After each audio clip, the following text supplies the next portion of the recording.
Did the relationship, as you observed it personally, between members of the Atlanta Blood Gang and members of what later became YSL, did it remain amicable? After some time, no. At what point did you see the relationship between the two groups change at all? I first noticed late 2014. I saw members of ABG, IF Gang go one way, and then the guys from YSL go their separate, YSL Rock Crew go their separate ways. So as far as when they fell out, I don't know. When I first noticed it, it was late 2014. When you say go their separate ways, please explain what you're talking about. The two groups, you would no longer see the two groups hanging with each other. You saw one, the ABG side, IF Gang, they were a set of rappers, and then the other side were a set of rappers as well. But you wouldn't see them congregate in videos, hanging out at the nightclubs together. You just didn't see it anymore. So after you saw us going of separate ways between the two groups, at that time was YSL been established as YSL or Young Slide Life? Had they begun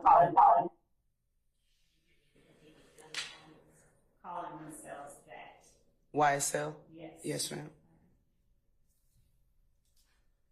Other than a parting of ways, did you see any other interactions or relationship signs between the group ABG or IF Gang and YSL? Relationships? Any I'm other sorry. signs of what the status of their relationship was, if that makes sense? Yeah, it appeared to be some sort of conflict or beef. When did you first see signs of a conflict or beef between those two groups?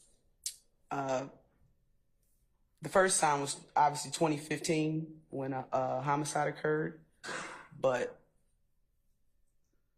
once the homicide occurred, we had to go backwards to kind of try to find a starting point, and that's when we found a bunch of police reports and incidents that occurred that we didn't know were related to. The confrontation clause, sir. Check. Oh, sir. Go ahead, please. That we didn't know were actually related to the homicide. So an incident happened, but we basically essentially worked backwards to try to figure out the starting point. That homicide that you're talking about, who was it that was murdered? Donovan Thomas. And was that on January 10th, 2015? I sustain the question. We can rephrase it. What date was that? January 10th, 2015. And what was it that caused you all to start looking backwards? What happened that got the gang unit involved? Objection as to the instrument. And relevant, sir. Overruled on both bases. Let's start with what got the gang unit involved. We were immediately notified of the homicide of Donovan Thomas the night that it happened, just based on his involvement with Inglewood Family Bloods. What was Donovan Thomas's involvement with Inglewood Family Bloods, to your knowledge? To my knowledge, he was a ranking member of Inglewood Family Bloods here in Atlanta.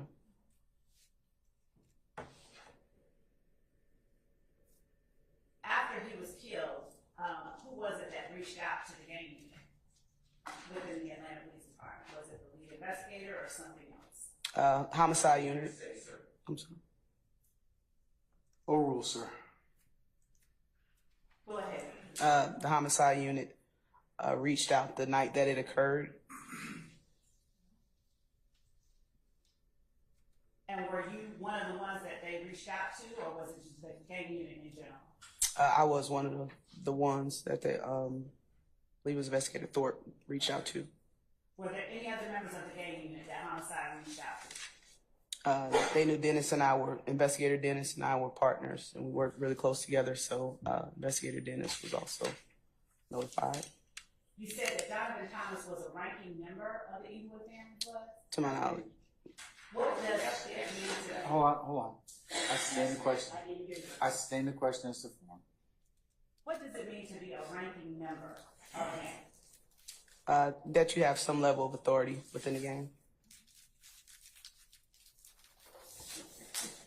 And the term big homie, as you understood it to me, did that have significance within gang culture?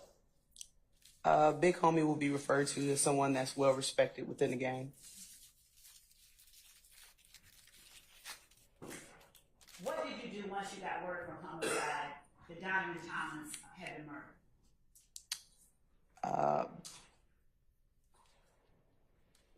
To a reasonable amount of certainty, I believe it happened on a Sunday, and I was off. I came into work. There was a witness there, I guess, telling his side of the story to homicide, and he had requested for us, myself and investigator Dennis, to come in. And by he, are you talking about the lead detective Thorpe or the witness? The witness. Okay.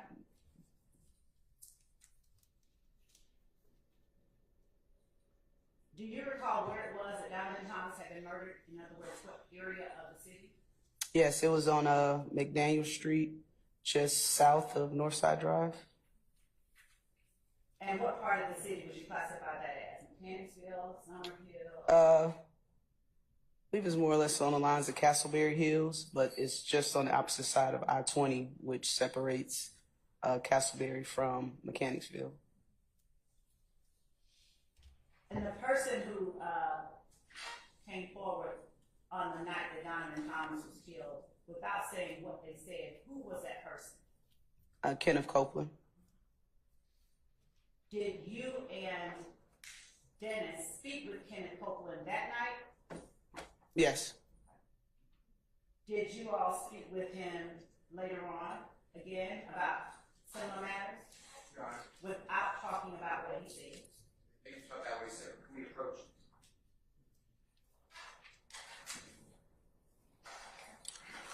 Interview room. How many times did you all interview him that night?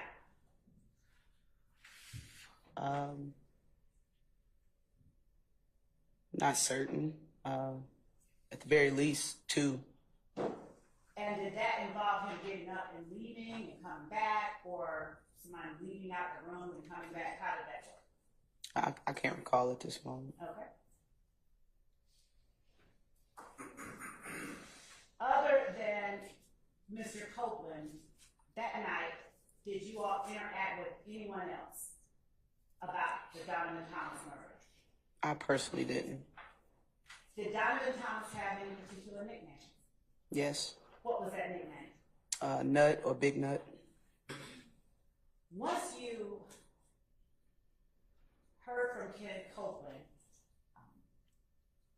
what concerns did you have that you thought were worth looking further into as it related to the murder of Donovan Thomas? As it related to the murder, he kind of gave us insight on.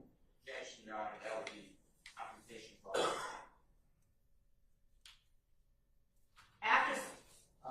I'll sustain objection, sir. After he came down, Mr. Copeland, what did you all set out to do as it relates to the investigation of the Donovan Thomas murder? What did you all do specifically? Specifically for the murder, Investigator Thorpe was the lead detective. Investigator Dennis and I began to try to find the backstory of incidents that occurred prior to the homicide of Mr. Thomas. Was it only you and Dennis that were going back looking at incidents that occurred before Donovan Thomas was killed? No, there were other members within the gang unit. That was the hot case that was going on. So there were other members within the gang unit. And when you said that was a hot case that was going on, were all of the gang unit members working on that case during that time? Objection. Yes, and yes. I'll overrule the objection. Were all of the gang unit investigators and officers working on that case at that time? Not all of us. There was several of us working on the case. You personally, what did you do to start looking into the Donovan Thomas murder? What was one of the first acts that you did? After receiving some information, I began to look for calls for service, which are 911 calls placed. Believe starting from, October 2014 up until the date of Mr. Thomas being killed, which was January. Was there a particular area that you were looking for 911 calls related to?